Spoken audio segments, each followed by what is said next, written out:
Bienvenidos a la Noche Infinita. Antes de comenzar, cuéntanos en los comentarios desde dónde nos escuchas y qué temáticas te gustaría que exploremos en el futuro. Leemos cada mensaje con atención y siempre tomamos en cuenta sus sugerencias para los próximos relatos. Sin nada más que decir, comencemos. Todo empezó un martes por la tarde, cuando mi cuñado Víctor llegó a la casa con un balazo en la pierna y la cara pálida como una hoja. Yo estaba sentado afuera, en la banqueta, tomando una cerveza con mi suegro, cuando vimos que llegaba arrastrando una pierna, sudando y con la camiseta empapada en sangre. No dijo nada, nomás se dejó caer en la silla de plástico como si viniera escapando del mismísimo diablo. Vivimos en una casa vieja en la colonia Reforma, en Culiacán, a unas cuadras del mercado Garmendia, cerca del río. La casa es grande, de techos altos, con paredes gruesas que no dejan pasar el calor del mediodía. La construyó mi suegro con su propio dinero, cuando todavía trabajaba en el taller de armas del rancho. Aquí vivimos él, mi esposa, los dos niños y yo.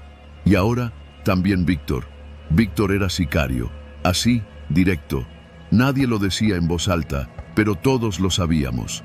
Nunca tuvo un trabajo formal, siempre andaba con el celular en la oreja y salía a encargos que a veces duraban semanas.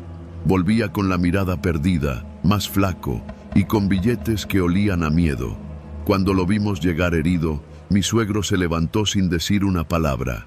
Le abrió la reja y lo ayudó a entrar.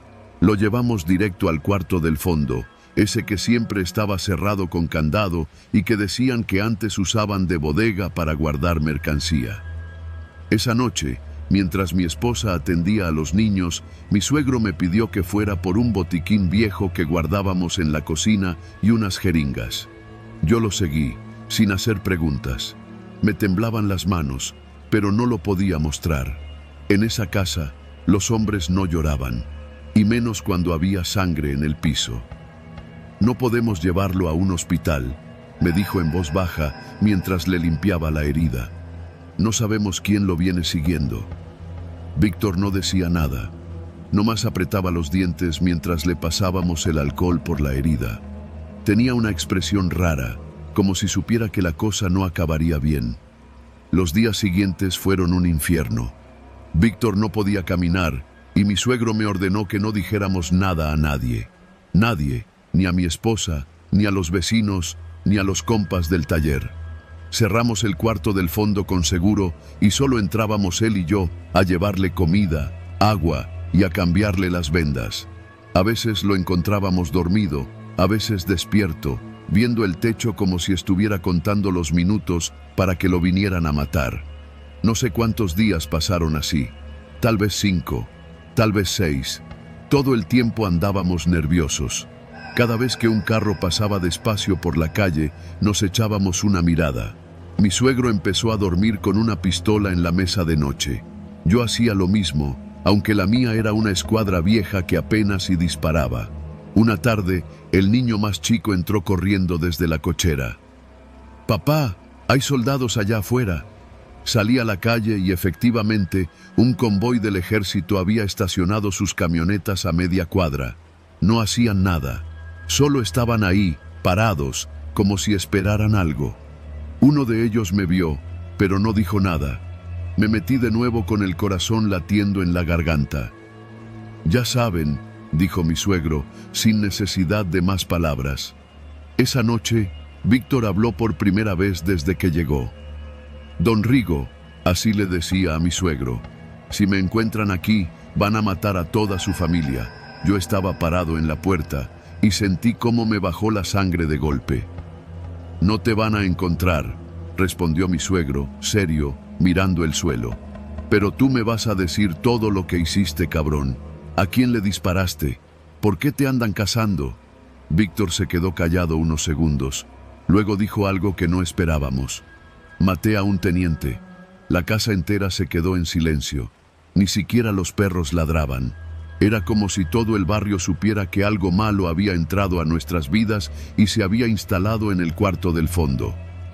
«Fue un error», añadió Víctor. «Yo iba por otro, pero el cabrón llegó antes al lugar. Me disparó primero. Yo nomás me defendí. pero ahora me traen en la lista negra del ejército. Mi suegro salió del cuarto sin decir más. Yo me quedé ahí, viendo a Víctor, sin saber qué hacer. Pensé en mis hijos, en mi esposa. Pensé en lo fácil que era que una bala perdida entrara por la ventana y me cambiara la vida para siempre. Esa noche llegaron. No tocaron, no gritaron.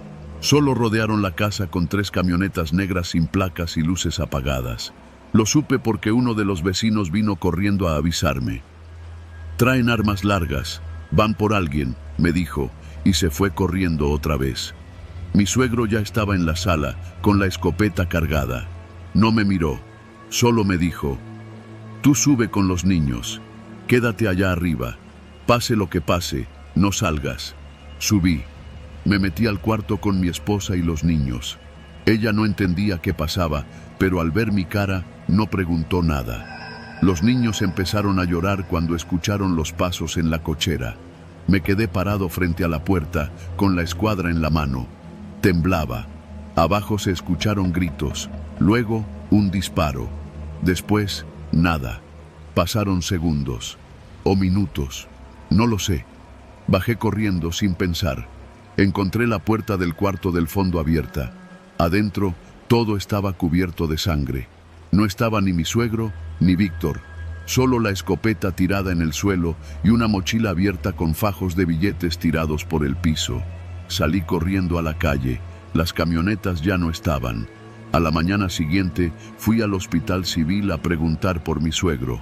Nadie lo había visto. Fui a preguntar al servicio médico forense. Nada. Víctor tampoco apareció. Pasaron 2 semanas. La casa seguía igual, pero todos sabíamos que algo se había roto. Una tarde, llegó una carta sin remitente. Adentro venía una sola hoja doblada, escrita con tinta negra. Decía: gracias por cuidarme. Ahora les toca cuidarse ustedes.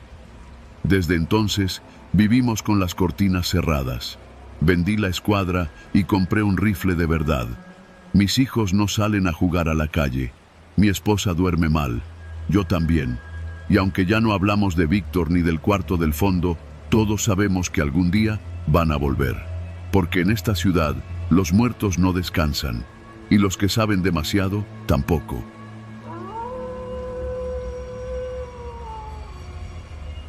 Me llamo Benjamín Ortega. Fui militar durante más de 20 años. Sirví en operativos contra el crimen organizado en Tamaulipas, Sinaloa, Guerrero y Michoacán. Vi cosas que prefiero no recordar, hice cosas que no puedo contar. Después de mi retiro, pensé que había dejado todo atrás. Me mudé a un pueblo pequeño en la Sierra de Durango, buscando paz, tierra y distancia. Cometí el error de pensar que el silencio significaba tranquilidad. El pueblo se llama El Mezquite. Unas cuantas calles polvorientas, una iglesia de cantera blanca y un solo Oxxo que cerraba a las 10. Al principio, me gustó el ritmo lento de los días. Aprendí a cultivar tomates, a encender la leña sin cerillos, a hablar con los viejos del pueblo. Me gané su respeto, o al menos, eso creí. Nunca pregunté demasiado, pero uno escucha. Los rumores eran claros. El mezquite ya no le pertenecía al gobierno. Aquí mandaban los muchachos, como les decían con ese tono mezcla de miedo y resignación. Los veía pasar en sus camionetas negras, con música a todo volumen, el rostro cubierto por paliacates. A veces saludaban con la mano. Yo devolvía el gesto, sin entusiasmo. No me metía con nadie. Mantenía mi terreno limpio, evitaba las fiestas, no hablaba de política ni de armas. Creí que eso me hacía invisible. Me equivoqué. Todo empezó un martes por la tarde.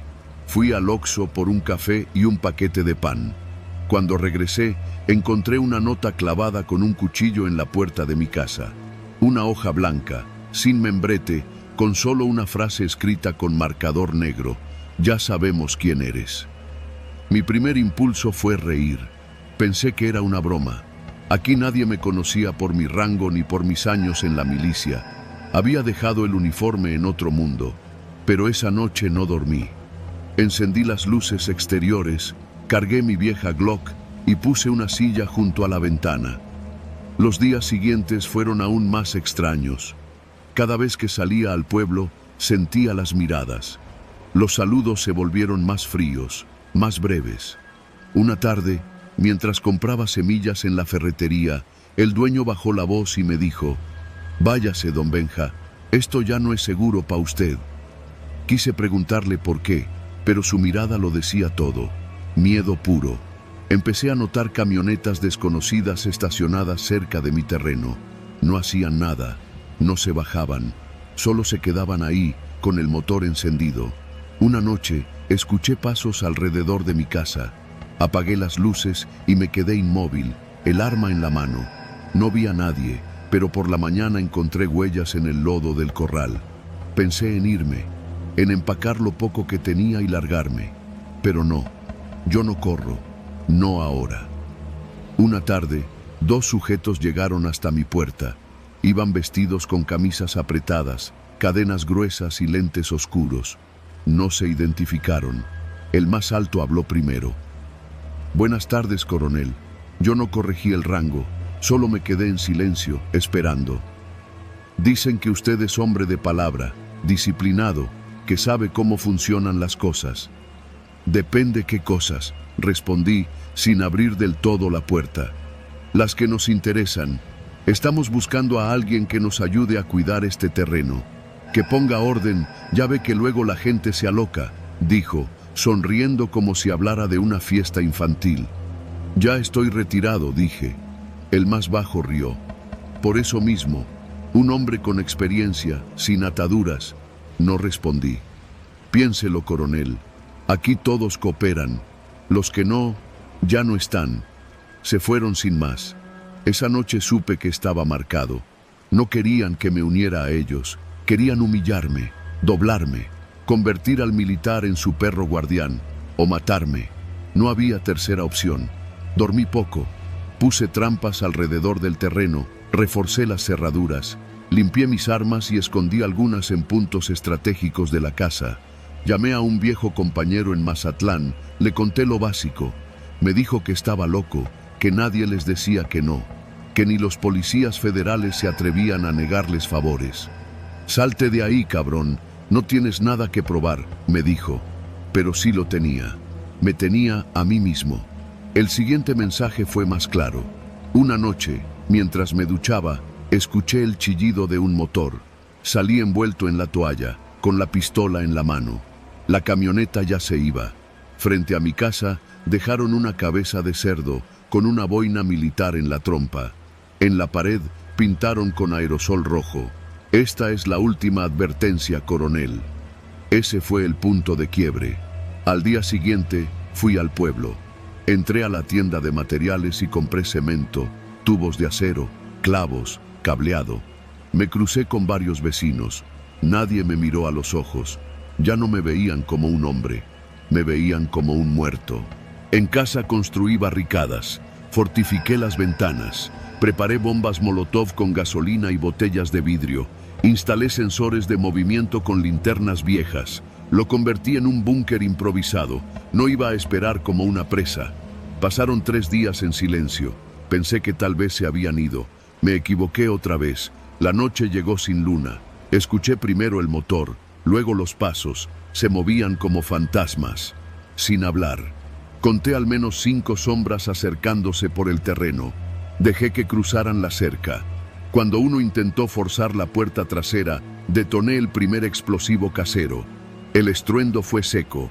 Grité para ahuyentarlos, disparé al aire. No huyeron. Respondieron con plomo. Las balas reventaron los ventanales. Me arrastré al pasillo, disparando a ciegas. Escuché un grito. Alguien cayó. Seguí disparando, apuntando al reflejo de sus linternas. El aire se llenó de humo y tierra. Duró menos de 10 minutos. Cuando todo se calmó, salí por la puerta lateral con el rifle en mano. 2 cuerpos yacían entre los arbustos. Los otros se habían ido. No llamé a la policía. ¿Para qué? Enterré los cuerpos esa misma madrugada, lejos, en la vereda detrás del cerro. Quemé la ropa ensangrentada. Me senté en la cocina, bebiendo café frío mientras esperaba el amanecer. Desde entonces, no han vuelto. Los rumores dicen que el coronel del mezquite está loco, que tiene fantasmas en la casa, que habla solo, que entierra cosas en el monte. Me da igual. No me fui, no porque sea valiente, sino porque aprendí que el miedo también puede ser un arma si sabes cómo cargarla. Y si van a venir por mí otra vez, que traigan más que amenazas. Porque yo ya estuve en la guerra, y la guerra aún me debe una última victoria.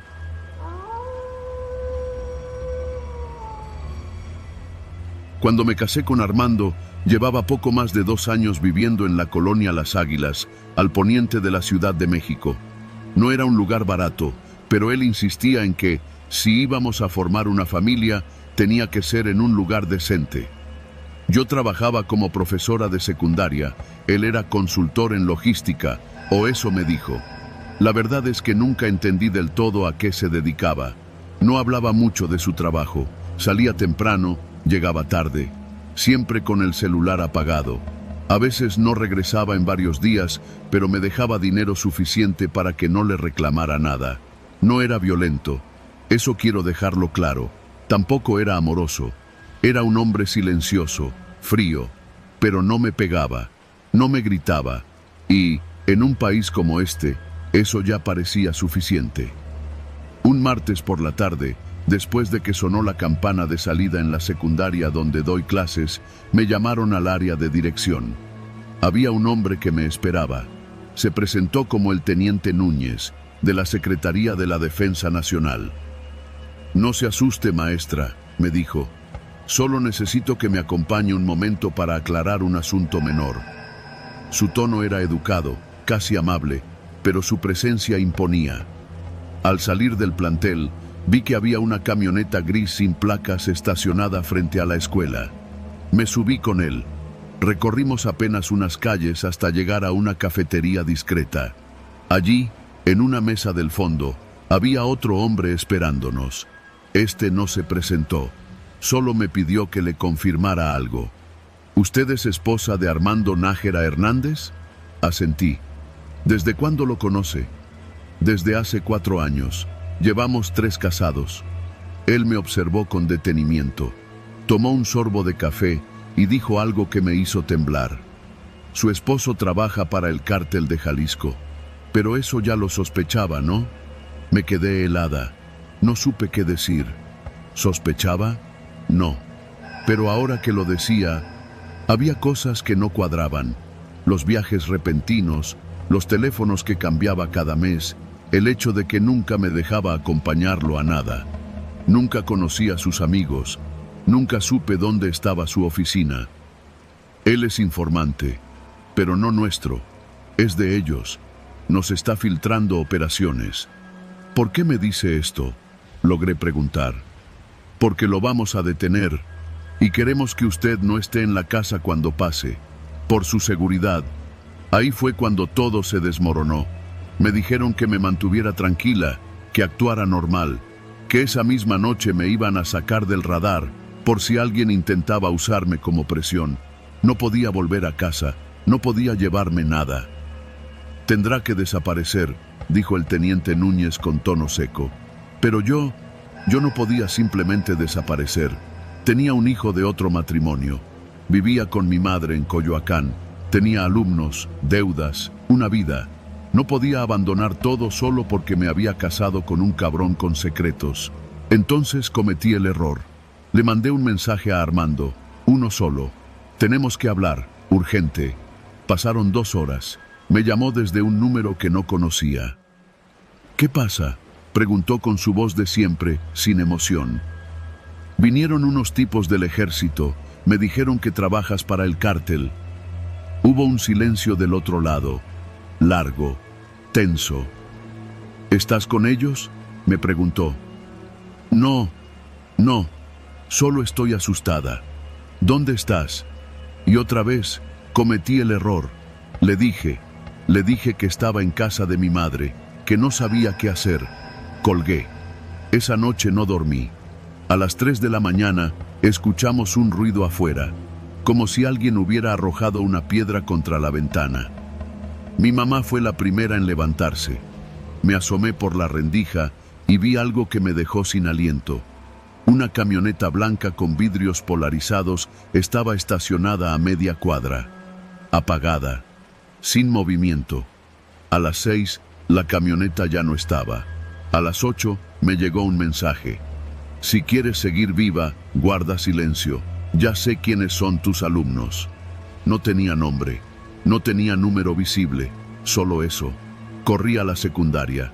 Le pedí al director unos días por motivos de salud. Llamé al teniente Núñez desde un teléfono público. Le conté todo. Me pidieron no regresar a casa, no acercarme a la escuela, no usar mi celular. Me estaban custodiando, o al menos eso creí. Pero entonces la presión fue otra. Armando no cayó. No solo no lo detuvieron, sino que días después alguien pasó por mi antigua casa, donde ya no vivía, y dejó una bolsa negra con fotos. Fotos de mí, en la escuela, en la cafetería donde desayunaba, en la entrada del metro, todas recientes, todas tomadas sin que yo me diera cuenta. No sé si fueron los militares o el cártel, no sabía quién me vigilaba. Una noche, ya en el refugio que me asignaron en una casa abandonada en Tlalpan, llegaron 2 hombres sin uniforme. Me dijeron que eran de la Marina, pero no se identificaron. Dijeron que tenía que grabar un video, que era urgente. Queremos que le hables directamente a Armando.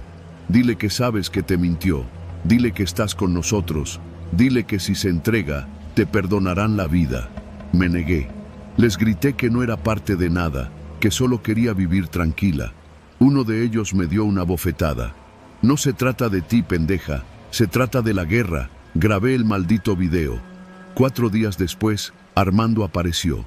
No sé cómo me encontró. Nadie sabía dónde estaba. Pero lo hizo. Llegó solo, sin armas. Se sentó frente a mí en esa casa sin muebles. Me miró a los ojos por primera vez en mucho tiempo. No debiste grabar eso, dijo, con una calma que me paralizó. Me puse a llorar. ¿Por qué me mentiste? Porque así es esto. Nadie sobrevive siendo honesto. ¿Cuánto tiempo estuviste con ellos? Desde antes de conocerte. Lo dijo como quien habla del clima. ¿Y qué va a pasar ahora? Eso depende de ti. Me ofreció irnos, desaparecer juntos, irnos a Sinaloa o tal vez a Chiapas. Dijo que tenía contactos, dijo que todavía podíamos empezar de nuevo. Le dije que no. Me levanté, caminé hacia la puerta. Detrás de mí escuché cómo se levantaba también, y entonces me dio la espalda por un segundo. Fue suficiente. Saqué el cuchillo que tenía escondido en el bolsillo de la sudadera. Un cuchillo de cocina que había agarrado días antes, solo por precaución. Se lo clavé entre las costillas, con fuerza, con rabia, con miedo. Se desplomó en el suelo. No murió de inmediato. Me vio. Me escupió sangre. ¿Tú también vas a mentirme?, me dijo con la voz hecha pedazos. No respondí. Llamé a Núñez. Tardaron 1 hora en llegar. Me interrogaron por 12. El cuerpo se lo llevaron sin decir palabra. Me pusieron en otro refugio, otra identidad, otra vida. A veces sueño con él. A veces me despierto creyendo que va a aparecer de nuevo, que me va a mirar desde la puerta con esa calma asesina que siempre escondió tan bien. No me arrepiento, pero tampoco me siento libre. En este país, la muerte no se termina cuando alguien muere.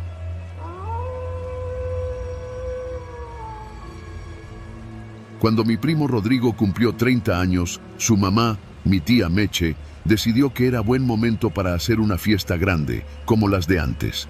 De esas que empiezan a mediodía con birria y cerveza y terminan, si bien nos va, con mariachis y vecinos enojados. La casa donde sería todo el desmadre está en Cuautitlán Izcalli, en una colonia tranquila de calles estrechas, con bardas altas y rejas reforzadas.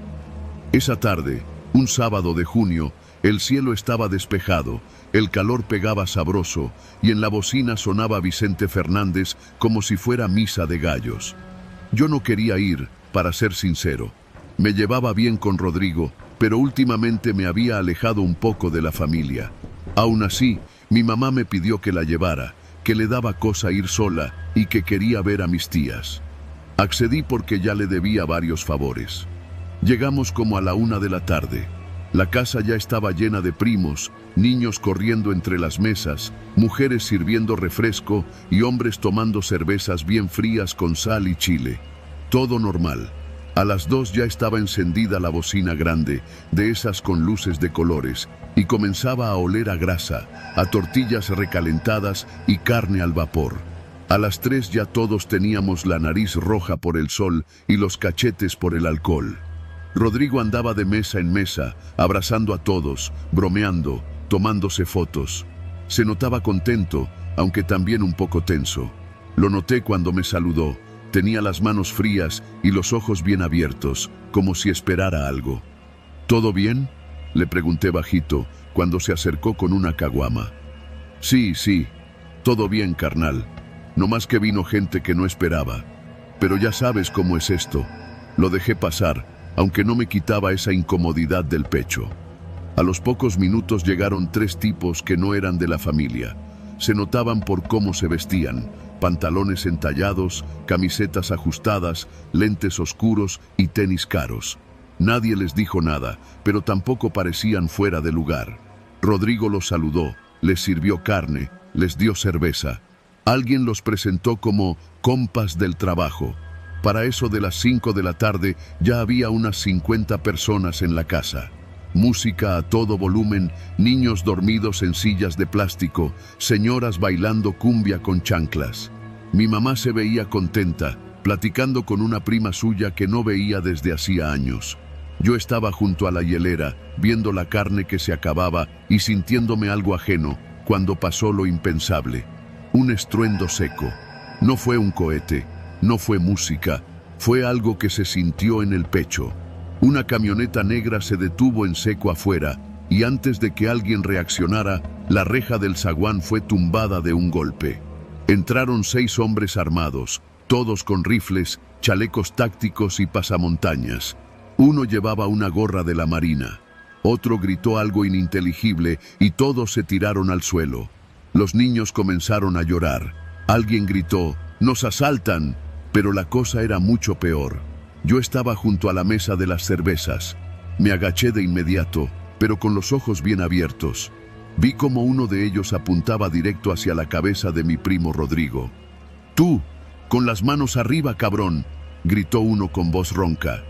Rodrigo levantó las manos, pero no dijo nada. Su cara cambió por completo. Ya no era la del cumpleañero feliz, era la de un tipo que sabía que esto iba a pasar. Uno de los armados pateó la mesa central, tirando los platos, la comida, los refrescos. Otro empezó a revisar a los invitados, sacando carteras, revisando celulares. Pero no era un robo común, pedían nombres, apellidos. «¿Quién es David? ¿Dónde está el pinche David?», decía uno con una lista en la mano. Nadie respondió. Nadie se llamaba David, o eso creíamos. Rodrigo intentó hablar. «Aquí no hay ningún David, jefe. Esta es una fiesta familiar, nada más». El tipo que lo tenía encañonado no dijo nada. Solo bajó el rifle un momento, se acercó a su oído y le susurró algo. Rodrigo palideció, dio un paso atrás. «No mamen», alcanzó a decir. «Fue un error, yo no sabía». En ese momento entendí que Rodrigo había metido a alguien en la fiesta que no debía estar ahí. Alguien que buscaban. Y que los que habían entrado no eran delincuentes comunes. Eran un comando, militares o narcos, tal vez una mezcla de ambos. Sabían a lo que iban. Entonces, uno de los tipos gritó desde el patio: «Aquí está, acá atrás». Hubo movimiento. Todos apuntaron hacia donde estaba uno de los invitados nuevos, los que llegaron con Rodrigo. El más alto de ellos se tiró al suelo, con las manos en la nuca. Otro intentó correr hacia la cocina. No llegó lejos. 2 disparos, cortos, precisos. El cuerpo cayó entre la tarja y el refrigerador, sin hacer más ruido que el golpe seco de la carne contra el azulejo. Las señoras comenzaron a gritar. Alguien se orinó en los pantalones. Un niño intentó correr hacia su mamá, pero uno de los armados lo detuvo con una seña firme. El que parecía el jefe del grupo se acercó al tipo que estaba en el suelo, lo revisó y luego se dirigió a Rodrigo. «Ya está». El resto no vio nada. ¿Sí o no? Rodrigo no pudo responder. Solo asintió, con los ojos llenos de lágrimas. «Esto te va a costar, cabrón. Ya sabes cómo son las reglas», le dijo el jefe, y le dio una cachetada con el dorso de la mano. Luego, sin más, salieron del lugar como entraron, sin prisa, sin cubrirse, como si supieran que nadie iba a hacer nada. La camioneta arrancó y desapareció por la calle. El silencio que quedó fue total. Ni la música sonaba. Solo los sollozos, los niños preguntando qué había pasado y los murmullos llenos de miedo. Alguien llamó a la policía. Tardaron más de 1 hora en llegar. Cuando lo hicieron, Rodrigo ya no estaba. Se había ido con uno de los invitados, en un coche sin placas. Nadie quiso hablar. Nadie dijo nada. Ese día entendí que a veces la violencia no te busca. Te encuentra en medio de una carne asada cuando menos te lo esperas. Desde entonces no volví a ver a Rodrigo. Su mamá dice que está bien, que lo mandaron fuera del país. Pero yo no le creo. Hay cosas que no se pueden enterrar con palabras. Y cada vez que paso por esa calle, esa casa, y veo la reja de nuevo soldada, pienso en lo frágil que puede ser la tranquilidad. En cómo, con solo una puerta abierta, todo se puede ir a la mierda.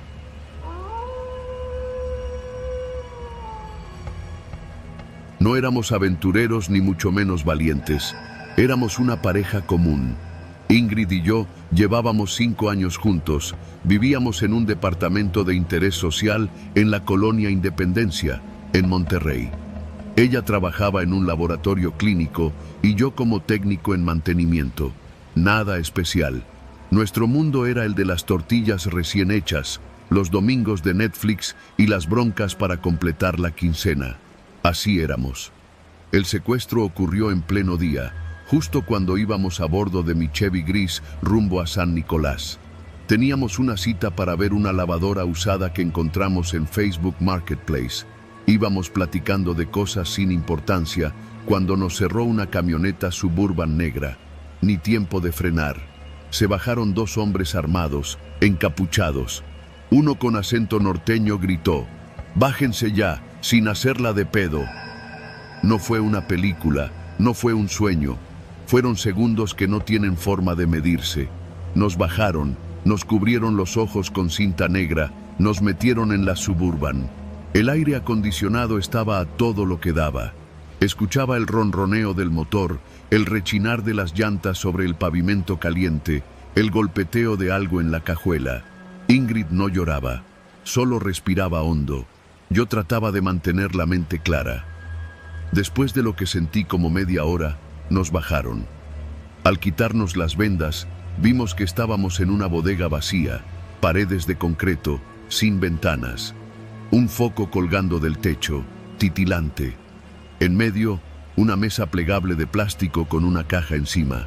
Una caja cuadrada, como de esas donde guardan herramientas caras.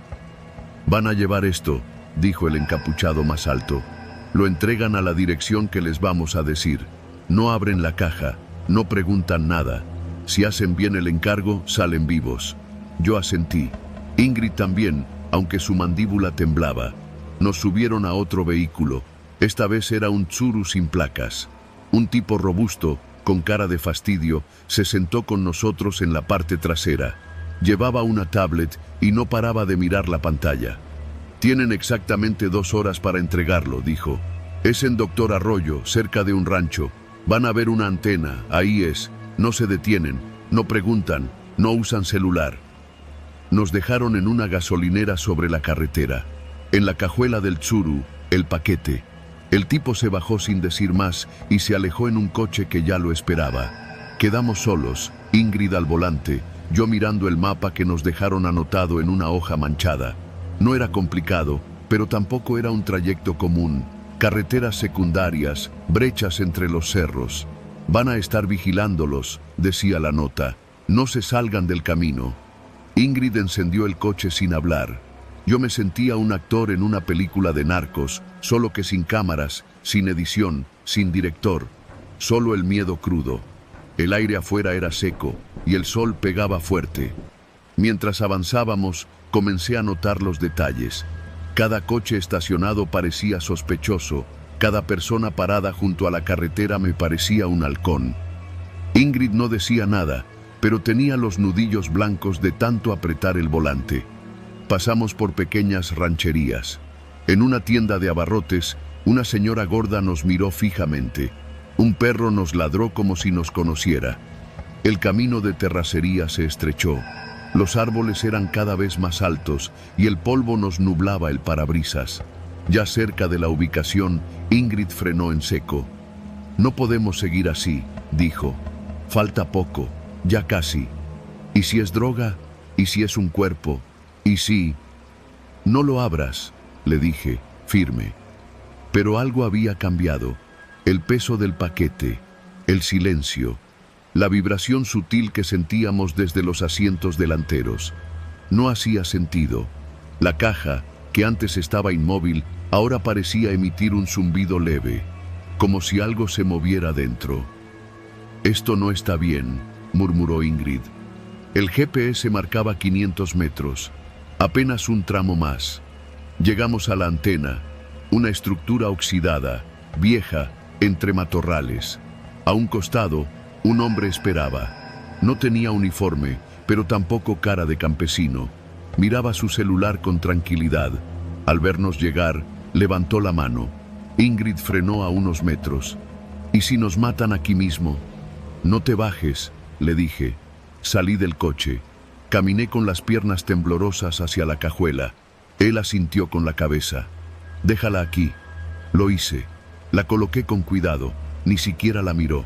Sacó su celular y marcó un número. «Ya quedó». Luego me miró. «Regrésense por donde vinieron. No hablen de esto. No se desvíen». No pedí explicaciones. Subí al coche y dimos la vuelta. Manejamos de regreso sin hablar. El sudor me escurría por la espalda. No sé cuánto tiempo pasó.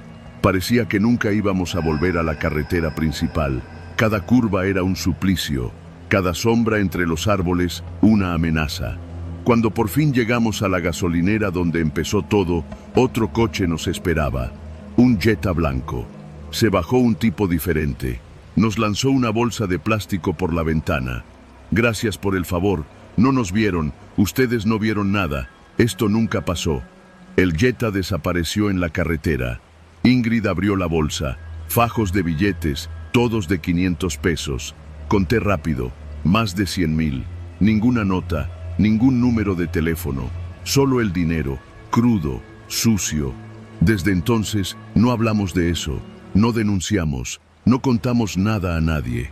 Esa noche, Ingrid durmió abrazada a mí como nunca antes, y yo no pude cerrar los ojos ni un segundo. Cada ruido, cada sombra me recordaba la caja, lo que pesaba, lo que vibraba.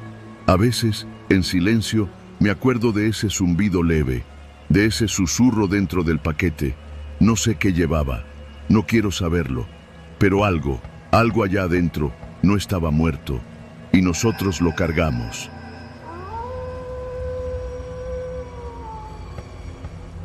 Me llamo Diego. Vivo con mi mamá en una casa de interés social en la periferia de Culiacán, Sinaloa. Nunca conocí a mi papá y, siendo honestos, tampoco me ha hecho falta. Mi mamá se raja el alma limpiando oficinas y vendiendo perfumes por catálogo. Yo voy en tercero de secundaria en la tarde y por las mañanas, cuando puedo, la ayudo barriendo el patio o yendo a la tienda. La casa no tiene mucho. 2 cuartos, un baño con regadera que no siempre sirve, cocina con trastes chuecos y un patio trasero lleno de tierra. Siempre había querido poner una canchita de fútbol ahí, pero entre el calorón y los zancudos nunca pasé de la idea. Fue a principios de junio cuando todo comenzó. Justo el día en que cayó un aguacero de esos que revientan techos. Al otro día salí a barrer el patio y noté que en un rincón la tierra se había hundido un poco, como si hubiera colapsado algo por debajo. Me dio curiosidad. Agarré la pala que usamos para echar la basura y empecé a escarbar, nada más por pasar el rato. No habían pasado ni 20 minutos cuando el filo de la pala golpeó algo duro. Quité la tierra con las manos. Primero pensé que era una caja, como una hielera vieja, pero no, era un contenedor de esos de metal, de los que usan los militares o los traileros para guardar herramientas. Estaba oxidado por las orillas, pero aún aguantaba. Lo abrí, y ahí fue cuando me cambió la vida. Había fajos de billetes, bien enrollados, forrados con cinta, y abajo, 2 armas largas, de esas que había visto en las películas, envueltas en plástico y grasa. No era cualquier cosa, aquello era serio. La caja tenía hasta una etiqueta militar desgastada con letras negras. Nada de esto parecía accidental. En ese momento, sentí cómo se me tensaba todo el cuerpo. No podía creerlo. No sabía si gritar, correr, llorar o dejar todo como estaba y enterrarlo otra vez. Lo primero que hice fue mirar hacia los techos de las casas vecinas. En esta colonia, nunca sabes quién puede estar mirando. Volví a cerrar la caja, la cubrí con la tierra y metí la pala. Me encerré en el cuarto temblando. No dormí esa noche, solo pensaba en qué hacer. Contarle a mi mamá estaba descartado. Me iba a matar primero por andar escarbando y luego por meterme en líos. A la mañana siguiente, falté a clases y volví a escarbar. Esta vez saqué uno de los fajos. Era dinero de 500. Lo conté en silencio. 20,000 pesos. Y eso solo en un fajito. Había al menos 10, como 200,000 en total. Con ese dinero podía arreglar la regadera, comprarle a mi mamá una estufa nueva, incluso pagarle la prepa a mi prima que siempre quiso estudiar enfermería. Pero sabía que ese dinero no venía de Dios. Era sucio, muy sucio. Me tardé 3 días en decidir qué hacer. Al cuarto día, cuando me animé a tomar fotos para buscar ayuda en internet, noté algo que me congeló. Había huellas frescas de botas en el patio, no mías. Alguien había estado allí. Ese día, llegué a la escuela con el estómago revuelto. Le conté a mi amigo Kevin. Él vivía en una colonia aún más jodida que la mía, pero su tío había sido militar. Me dijo algo que me dejó seco. Esa madre no la enterró cualquiera. Si eran armas y billetes, mínimo son de un grupo. Si se enteran que tú los tienes, ya valiste. Pensé en ir con la policía, pero Kevin me detuvo en seco. ¿Y si eran de ellos? ¿Y si están coludidos? ¿Cómo sabes que no son ellos los que te están viendo? Esa noche no dormí. 2 días después, pasó algo peor. Cuando llegamos mi mamá y yo de la tienda, había una camioneta blanca estacionada a la vuelta de la casa. Una de esas Suburban sin placas. 2 tipos adentro, sin moverse. No era paranoia. Kevin la había visto antes. Dijo que a veces aparecía frente a la secundaria, pero que nadie sabía de quién era. Esa noche, mi mamá me preguntó por qué estaba tan callado. Le dije que me dolía el estómago. No podía decirle nada. Estaba atrapado. Al día siguiente, tomé una decisión estúpida. Agarré uno de los fajos y lo llevé en la mochila. Me bajé en el centro y fui a una casa de empeño. Quería ver si podía cambiar aunque sea uno. La señora del mostrador me miró raro cuando vio tanto billete. Me preguntó si era mío. Dije que sí, que era de una tanda. Me pagó 10,000 por los billetes, sin revisar si eran reales. Me sentí sucio. Compré una estufa usada y pagué una deuda de la casa. Mi mamá estaba feliz, pero me miraba raro. Yo no era bueno mintiendo. Esa noche, la Suburban ya no estaba sola. Había otra camioneta negra más adelante y 2 tipos caminaban por la calle como si patrullaran. Cuando abrí la cortina del cuarto, uno de ellos miró directo a mi ventana. Cerré de golpe. Ese fue el peor día. Kevin me dijo que teníamos que movernos. Le marqué a su tío, el militar. Le conté todo. Lo cité afuera de la escuela y le mostré las fotos. No dijo nada por unos segundos. Luego me miró fijo. Esto es del narco, morro, pero no cualquiera. Estas armas son del ejército, o se las robaron, o hay gente muy arriba metida. ¿Y qué hago? Ya no puedes devolverlo. Si se enteran, te matan. Si se lo das a los soldados, te investigan. Si lo escondes, te buscan. Solo hay una opción. Me temblaban las piernas. ¿Cuál? Tienes que irte. Ya. ¿Y mi mamá? La llevas contigo, hoy mismo. Déjame hablar con alguien. No entendí bien a quién se refería. Esa noche nos fuimos con una maleta, una mochila con la ropa que pudimos. Dejamos la casa como estaba. La caja seguía enterrada. Nos fuimos a Mazatlán con una tía que no nos preguntó mucho. 2 días después salió en las noticias. Catearon mi casa. Dijeron que era por un sospechoso anónimo de armas y efectivo relacionado con un grupo delictivo. No dijeron nombres, pero yo sabía. Desde entonces no hemos vuelto. Cambié de escuela. Mi mamá dejó la limpieza y ahora vende cosas en línea. No sabe toda la historia, solo que me metí en problemas con una banda. No sé quién enterró eso ahí. No sé si era de los narcos o del ejército, pero desde ese día aprendí que en este país hay cosas que uno nunca debe tocar, por muy tentadoras que parezcan, y la más peligrosa de todas es la tierra que no te pertenece.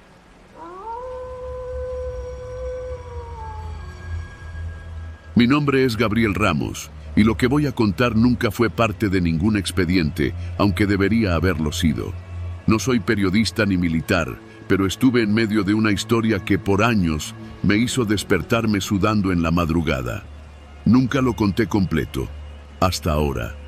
Todo comenzó hace más de 10 años, cuando mi hermana Estela se casó con un hombre que, a simple vista, parecía perfecto. Alto, educado, de sonrisa discreta y modales impecables. Se llamaba Octavio Zamora y trabajaba, según decía, como oficial de inteligencia del ejército. A la familia nos pareció impresionante, aunque nunca hablaba mucho de su trabajo. Mientras menos sepan, mejor para ustedes, solía decir con tono bromista. Yo tenía 27 años y vivía con mi madre en una casa modesta en Saltillo. Mi papá había muerto unos años antes. Octavio comenzó a visitarnos cada vez más, sobre todo después de que Estela quedara embarazada. Se volvió una figura casi paterna para mí. Me ofrecía consejos, me daba libros que ayudaban a formar carácter y me hablaba de lealtad, de familia, de país. Yo lo admiraba, al principio. La noche que cambió todo fue en noviembre. No recuerdo la fecha exacta, pero sí la llamada. Estela me marcó a las 3 de la madrugada. Su voz era temblorosa. Gabriel, necesito que vengas. No le digas a mamá, solo ven. Llegué en 15 minutos a su casa, en una zona residencial al sur de la ciudad. El portón estaba entreabierto. Al entrar, la vi en la sala, abrazando a su hijo, mi sobrino Emiliano. Tenía los ojos llorosos y una herida en la ceja. En la cocina estaba Octavio, limpiándose las manos con una toalla blanca que ya estaba roja. Había sangre en el suelo y un cuerpo. Era un joven de no más de 20 años, boca abajo. Tenía un tatuaje en el cuello con la palabra Cerco, uno de esos apodos de sicarios que se escuchaban en las noticias locales. Había sangre en la cabeza. La pistola de Octavio estaba sobre la mesa. Intentó entrar por la ventana del cuarto de Estela, dijo Octavio con una voz casi serena. Era del cártel del Golfo. Ya lo tenía identificado desde hace semanas. Ella y el niño estaban en peligro. No dije nada. No podía. Mis ojos no se despegaban del cadáver. Estaba vivo hacía una hora. Y ahora estaba ahí, como un perro atropellado. Esto no se reporta, añadió Octavio, como si dictara una orden. ¿Lo entienden, verdad? Estela no decía nada. Solo asentía, con la mirada clavada en su hijo. Yo me sentía en un estado extraño, como si mi cuerpo no fuera mío. ¿Y qué vamos a hacer con él?, pregunté finalmente.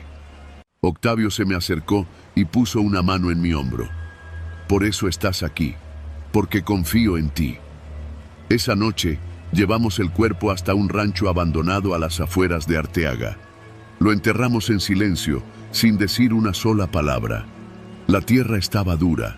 Tardamos más de 2 horas. Cuando terminamos, Octavio me dijo, a veces el silencio es un servicio a la patria. Pensé que ahí terminaría todo, que había sido un evento aislado, que podíamos seguir con nuestras vidas como si nada. Pero me equivoqué. A los pocos días, Octavio comenzó a aparecer con más frecuencia, pero siempre nervioso, como si estuviera midiendo cada palabra. Una noche, mientras jugaba videojuegos con Emiliano, entró al cuarto y me pidió que lo acompañara afuera. Tú no viste nada, me dijo. Nadie vio nada, pero yo sí, y necesito que me ayudes. Ahí fue cuando supe que aquel joven no era un intruso. Era un informante, uno de los halcones que trabajan para el narco, sí, pero también para el ejército. Octavio lo había ejecutado porque lo descubrió filtrando información hacia otro grupo criminal. Se convirtió en una amenaza interna, me explicó, pero en lugar de reportarlo, decidió eliminarlo por su cuenta. Si esto se sabe, me quiebran, no solo a mí, a Estela, a ti, a todos. Me dio una bolsa con dinero, no mucho, lo justo para callarme. No quiero tu dinero, le dije, tirándola al suelo. Octavio me miró con una mezcla de lástima y amenaza. Gabriel, lo que hicimos no se deshace, solo se protege, y se protege con silencio. Desde entonces, cada semana había algo, una visita, un mensaje en papel, una petición. Necesito que me consigas gasolina. ¿Puedes guardar esta maleta en tu casa? Llévame a Monterrey, sin preguntas. Me estaba volviendo cómplice de algo que no entendía del todo, y no podía salirme. Una noche, mientras dormía, escuché un ruido en la puerta. Me levanté con el corazón latiendo como tambor. Al abrir, había una caja. Dentro, una fotografía. Era mi madre, saliendo del mercado. En la parte de atrás, escrita con plumón negro: cállate, por ellos. Fue la primera vez que entendí que ya no había escapatoria. Mi nombre es Gabriel Ramos, y lo que voy a contar nunca fue parte de ningún expediente, aunque debería haberlo sido. No soy periodista ni militar, pero estuve en medio de una historia que por años me hizo despertarme sudando en la madrugada. Nunca lo conté completo, hasta ahora. Todo comenzó hace más de 10 años, cuando mi hermana Estela se casó con un hombre que, a simple vista, parecía perfecto, alto, educado, de sonrisa discreta y modales impecables. Se llamaba Octavio. Pasaron los años. Mi vida se volvió una rutina de miedo, vigilancia y obediencia. Trabajaba en un taller mecánico y mantenía un perfil bajo. Estela ya no era la misma. Vivía con ansiedad constante. Emiliano creció rodeado de un silencio enfermizo, aprendiendo que había cosas de las que no se podía hablar. Pero todo cambió el día que Octavio cayó. Una operación en Reynosa terminó mal. El convoy en el que iba fue emboscado. Murieron 3 soldados. Octavio sobrevivió, pero herido. Lo trasladaron a un hospital militar, y desde entonces nadie lo volvió a ver públicamente. La versión oficial decía que estaba en recuperación, pero las filtraciones decían otra cosa. Había sido internado en un hospital psiquiátrico militar, declarado no apto para el servicio después de un episodio de paranoia. Estela me llamó un mes después. Gabriel, tenemos que hablar. Nos vimos en una cafetería del centro. Ella tenía una carpeta en la mano. Me la dio. Esto estaba escondido en el doble fondo de su escritorio. Era un archivo. Fotografías, nombres, direcciones. Evidencia. Incluía videos de ejecuciones extrajudiciales, transferencias de dinero y hasta notas manuscritas con instrucciones de desapariciones. Todo firmado por Octavio. Era su archivo personal, su seguro. ¿Qué vas a hacer con esto?, le pregunté, sabiendo ya la respuesta. Nada, lo vamos a guardar, porque si sale, no solo él cae. ¿Quién más? Todos. Hay generales, gobernadores, policías, empresarios. Esto no es un hombre, es un sistema. Y nosotros somos solo piezas. Han pasado 5 años desde esa conversación. La carpeta sigue enterrada en una caja fuerte. Nadie más la ha visto. Estela y Emiliano se mudaron al extranjero. Yo sigo aquí, en Saltillo. No me he casado, no tengo hijos. Sigo esperando que alguien más cargue con esta historia, que algún día salga a la luz sin que eso implique una bala en la cabeza. A veces, cuando camino solo por las calles vacías al atardecer, me convenzo de que lo que hicimos fue necesario, que protegimos a la familia, que nadie más murió por nuestra culpa. Pero la verdad es otra. La verdad es que hay un cuerpo en el monte, con un tatuaje en el cuello, que nunca fue reclamado, que nunca tendrá tumba. Y cada día que pasa en silencio, ese silencio se vuelve más pesado, más denso, más peligroso. Y aunque sobreviví, jamás volví a vivir.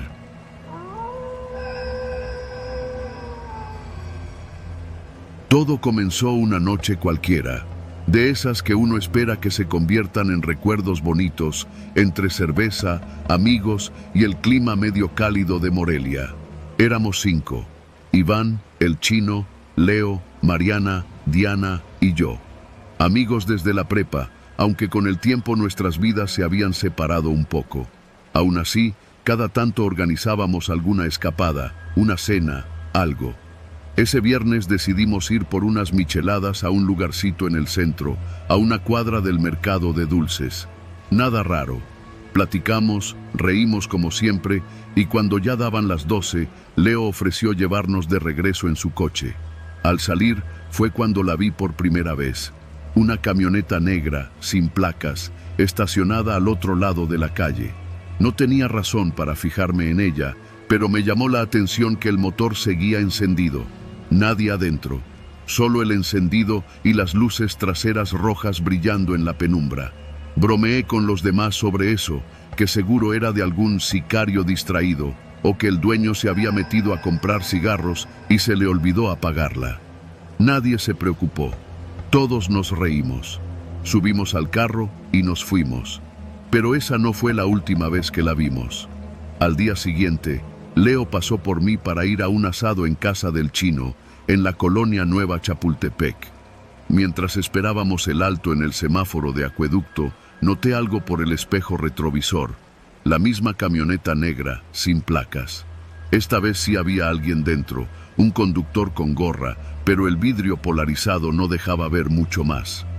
¿Ya viste eso?, le dije a Leo, señalando con la barbilla. ¿No es la misma de ayer?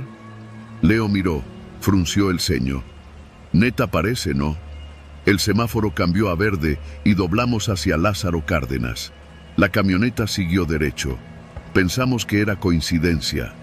En la noche, cuando nos fuimos del asado, la camioneta estaba estacionada frente a la casa del chino.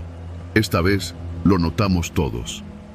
No mamen, ¿quién es ese?, preguntó Iván, tratando de mirar sin disimulo. No se ve nada por los vidrios, dijo Mariana. Diana sacó el celular y tomó una foto, pero el flash reflejó solo oscuridad. Nadie salió, nadie se movió. Leo aceleró en cuanto estuvimos todos dentro del coche. Ni siquiera pusimos música, solo el ruido del motor y nuestras respiraciones tensas. Esa noche no me pude dormir hasta pasadas las 3. El domingo fue raro. Nos escribimos todo el día.